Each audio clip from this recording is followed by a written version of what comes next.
I flew 12 hours across the Atlantic to see my mother, carrying gifts from Paris and 2 years' worth of missed conversations.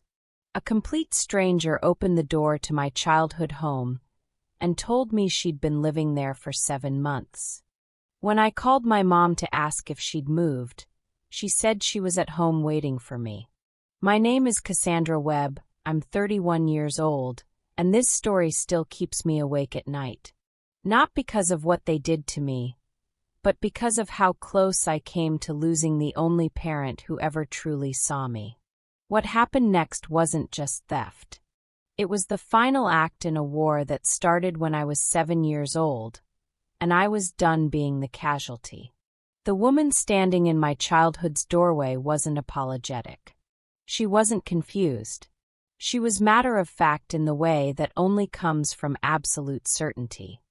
"I live here," she said, like I was a confused delivery driver who'd gotten the address wrong. "I don't know your mom." I was running on airplane coffee and 20 hours without sleep, but I was suddenly wide awake. This woman, this complete stranger, stood there like the house belonged to her. No awkward smile, no "oh sorry, you must be looking for someone else." Just flat, emotionless certainty.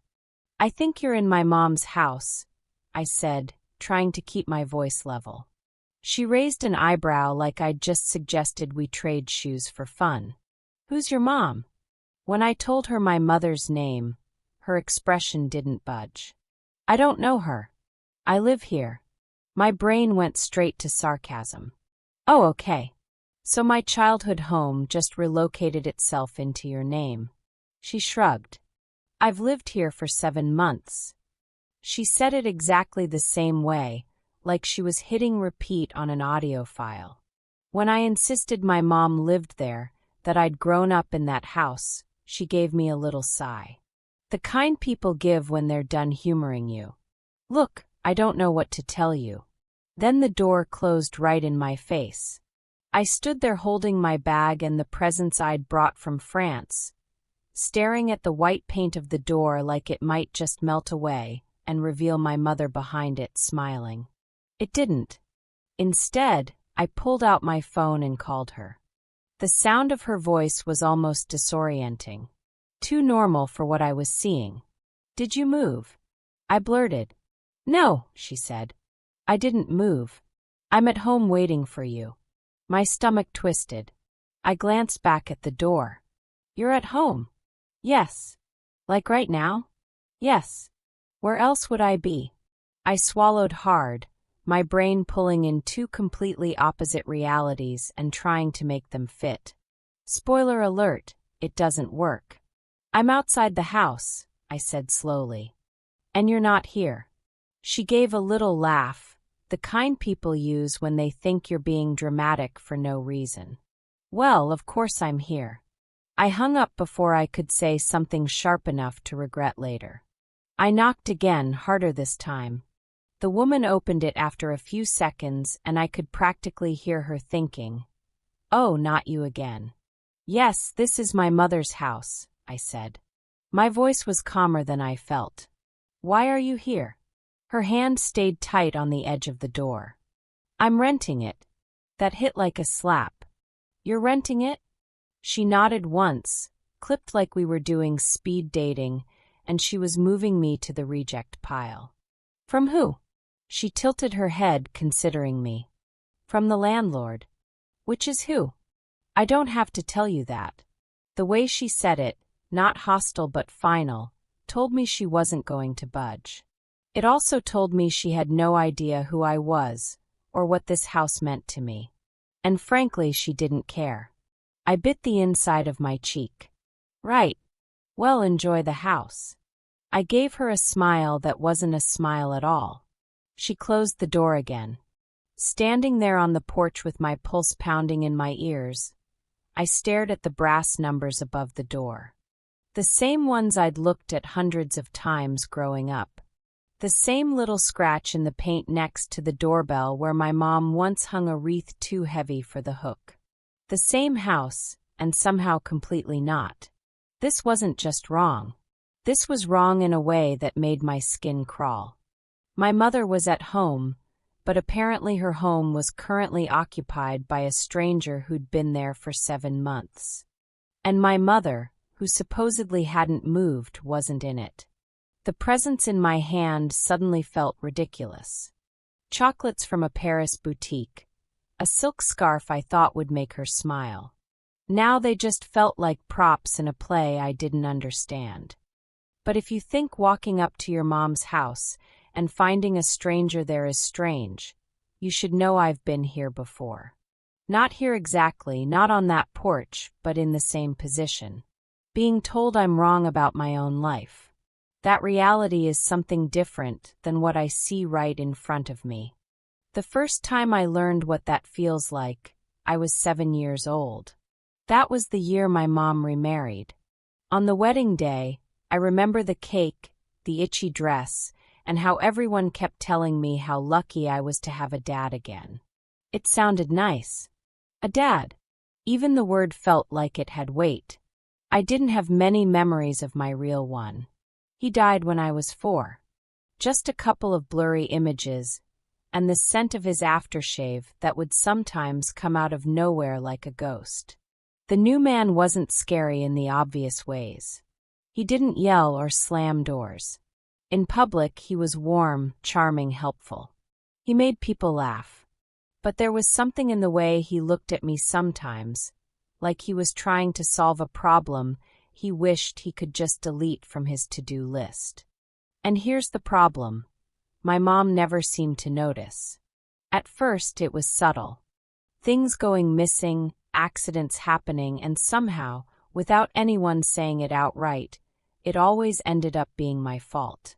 It was never his voice accusing me. It was always just a suggestion, a little, I think she might have. Dropped casually to my mom in the kitchen while I was in the next room. The thing about those little suggestions is that they stick. Once they're planted, you start to feel like you're defending yourself all the time. You start to wonder if maybe people are right about you. And I did wonder, right up until I realized it wasn't an accident. One day a vase broke. I wasn't even in the room when it happened. I heard it crash from upstairs. By the time I came down, he was already sweeping up the pieces, shaking his head. "She's been running around all morning," I heard him tell my mom. "I wasn't even in here," I said. My voice went high and sharp, the way it always did when I knew I was about to be railroaded.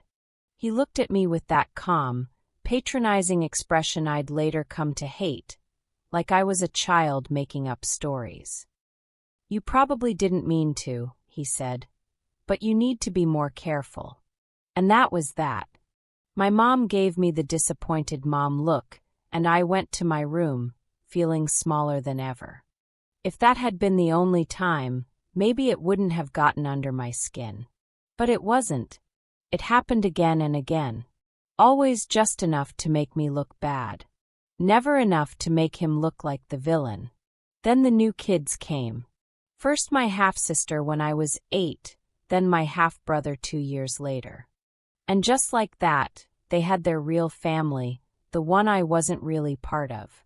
Not in the way they were part of each other. Don't get me wrong, my mom still loved me. I know she did. But she loved them with a kind of excitement she didn't have for me.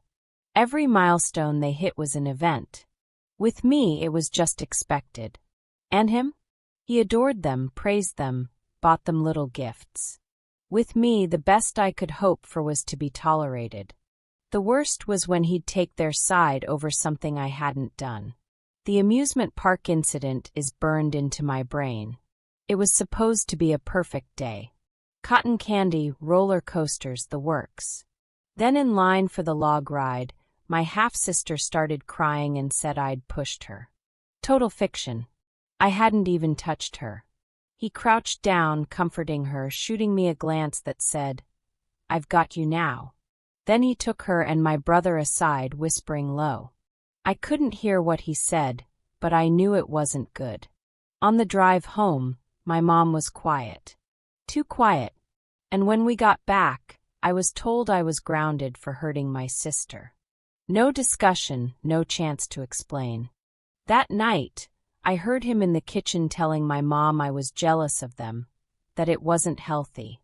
I lay in bed frozen, my heart pounding. That was the first night I really understood the power he had. Not over me, but over her. He could decide what I'd done and she'd believe him. I was terrified. Not of him hurting me. He never would. No, I was scared of something worse. That he could rewrite me. That he could decide who I was, and my own mother would see that version instead of me. That's the kind of fear that doesn't go away even when you grow up. By my late teens, I was counting the days until I could leave. I did okay in school, made friends, kept myself busy, but inside, I was always on guard, hyper-aware of how things might be twisted against me. When my mom and he finally divorced, I was already in my early 20s. My siblings stayed close to him. They had no reason not to. He'd been good to them. And maybe they believed his version of me, too. After that, life moved fast. College, jobs, and then the big leap, France. It felt like I was finally out from under the shadow of all that. I kept my share of the house, my half from my dad's will, but never once thought about using it. It was my mom's home. I wanted her to have it. We kept in touch, of course. Calls, occasional visits. Things were fine, not perfect.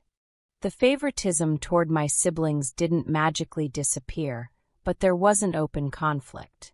Then about a year ago, I started to notice something different.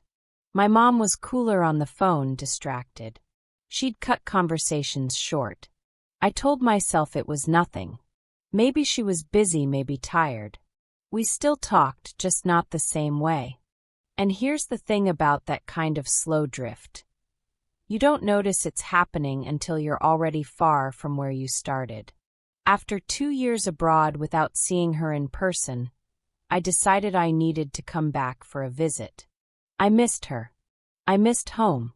I missed feeling like part of the family, even if I'd never completely been one of them. So I called, told her I was coming. She sounded pleased, said she'd be at home. If I had known what was waiting for me when I got here, maybe I would have braced for it. But maybe not. Maybe I still would have walked up to that porch, gifts in hand, believing the story I'd been told my whole life. That home was home, and my mother was in it. Turns out I didn't know a damn thing. I was still standing on the sidewalk in front of my childhood house when I called my mom again. My fingers were cold even though it wasn't cold out. "Hey, can you give me your address?" I tried to sound casual, like I wasn't looking at a front door that now belonged to a stranger. There was a pause. "Why do you need my address?" She didn't sound suspicious, just puzzled. "I just want to make sure I'm heading to the right place," I said. She chuckled like this was a minor quirk of mine. "It hasn't changed." Then she rattled it off. "An address across town." I stared at the street name on my phone. I'd never heard it before. "I'll be there soon," I said, and hung up before she could ask anything else. I called an Uber. The driver didn't say a word, which was fine by me. As we crossed the city, the blocks got shabbier.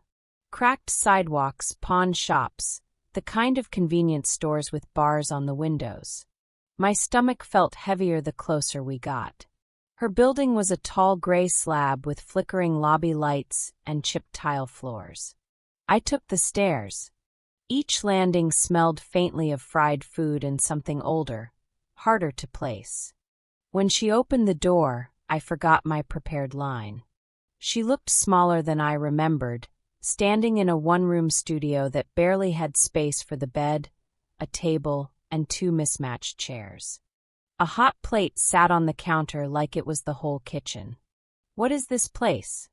I asked before I could stop myself. She tilted her head. "This is my apartment. Why are you living here?" Her brow furrowed like I'd just asked why water is wet.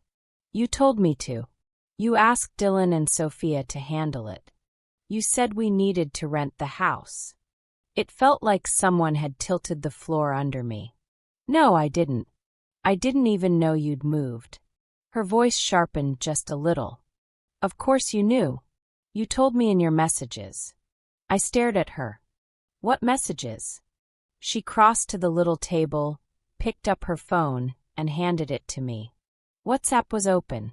My face in the profile photo, my name, but not my number. The chat was all short, formal lines. No warmth, no in-jokes, no me in them. It's better if they handle the rental. Don't worry about the details. It's already arranged. This isn't me, I said. She frowned like she was trying to make the math work in her head. What do you mean? That's your picture. It's not my account and I've never sent you these.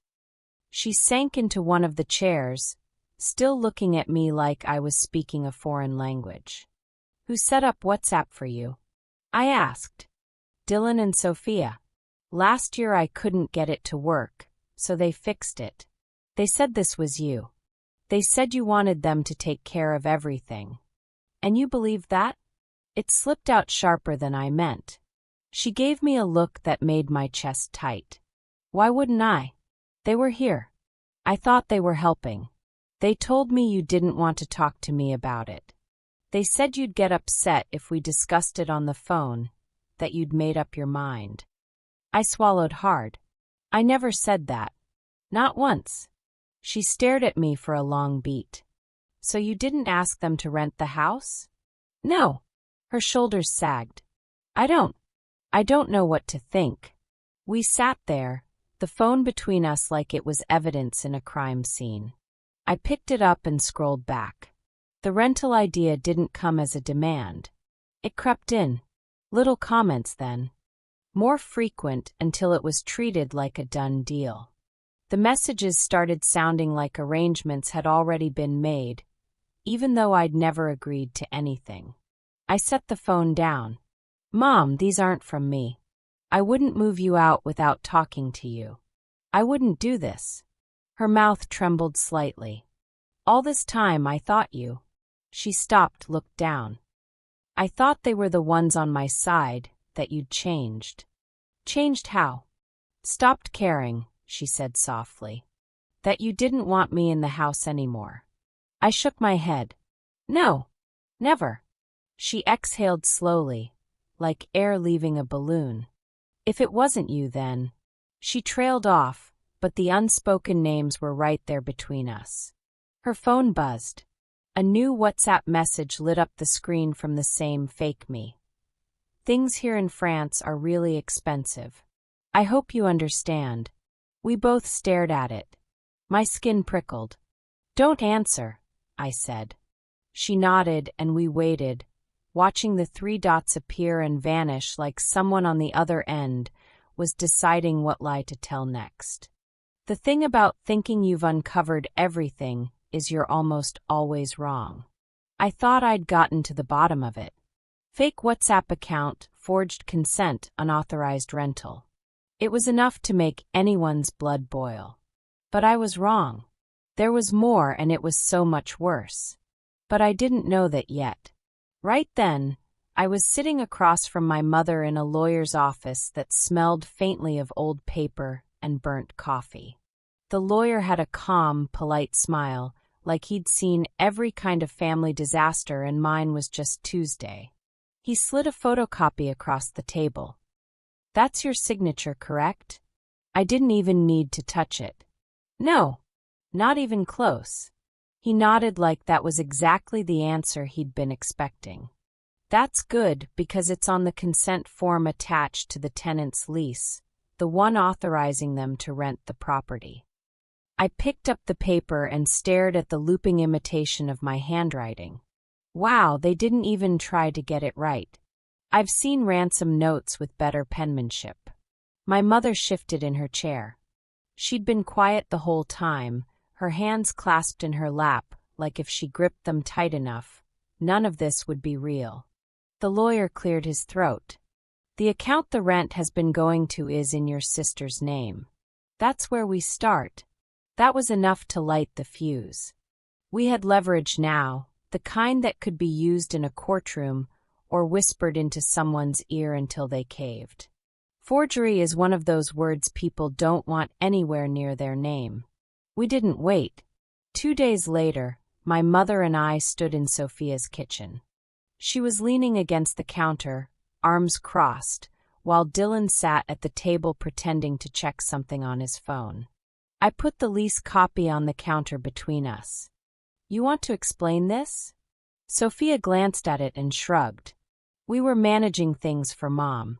She didn't need all that space. "That's not the question," I said. "The question is why my name is on here without my permission." Dylan finally looked up.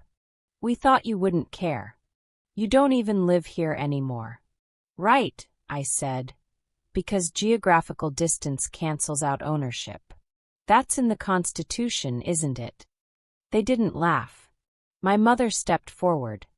"You will return the rent money. All of it." Sophia's mouth twitched. "It's not that simple." "Why not?" I asked. "We don't have it," Dylan said. The room went very still. "What do you mean you don't have it?" He hesitated just long enough for me to know something was about to break loose. "We gave it to Dad." My mother's face drained of color. "What?" "He needed it," Sophia said quickly. "His business went under. He's drowning in debt. We were helping him." I laughed. I couldn't help it. The sound came out harsh and bitter. "So let me get this straight. You impersonated me, forged my signature, kicked Mom out of her home, and rented it out. All so you could bail out the man who spent my childhood making sure I felt like a squatter in my own house." Neither of them met my eyes. My mother's voice shook. "You lied to me for months. I thought you were protecting me from her." She gestured toward me. "But you were protecting him." Sophia straightened, her chin up like she was making some noble confession. "He's our father.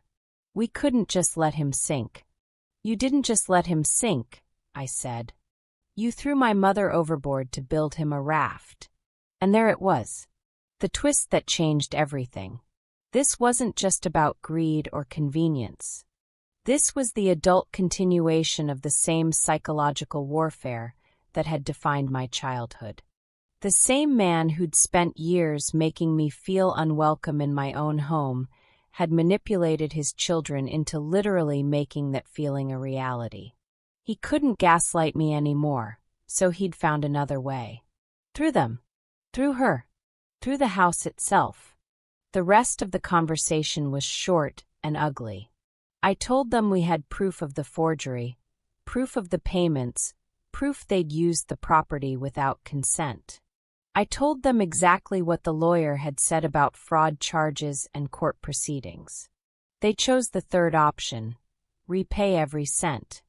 They didn't have it anymore, which meant it would come out of their pockets. Monthly payments until the full amount was back in my mother's account, plus damages for her relocation costs and emotional distress. The lease was terminated within the week. The tenant, understandably furious about being caught in the middle of a family fraud scheme, moved out without penalty. By the end of the month, my mother was back in the house. Her house. Our house. She started calling her old friends again, inviting them over like nothing had happened. Except I knew something had. She looked lighter, and she looked at me differently now. Like she finally saw me without someone else's words in the way. I flew back to France not long after. Life there felt the same, but I didn't. A few weeks later, my laptop pinged with an incoming video call. It was my mom. She was in the kitchen, sunlight streaming in from the big window, a couple of her friends laughing in the background. "You're smiling," I said. "I have reasons to," she replied. We talked for an hour about nothing and everything. But in the back of my mind, I kept thinking about how close we'd come to losing all of it. The house, the truth, each other. Dylan and Sophia are still making payments. They'll be making them for the next 3 years. Every month, they're reminded of what they did. Every month, they have a little less money because they chose their father's financial problems over their mother's dignity. Some people say I went too far. That family should forgive family. That I should have just worked it out quietly, without lawyers or legal threats. But here's what I know. The man who tried to erase me from my own childhood found a way to do it as an adult. He used my siblings as weapons and my mother as collateral damage. The only thing that stopped it was making the consequences too expensive to ignore. Was it revenge? Maybe. Was it justice? Definitely. Sometimes they're the same thing. The house still has the same brass numbers above the door. The same little scratch in the paint where my mom once hung that wreath. But now when I look at it, I don't see the place where I never quite belonged. I see the place I fought to keep,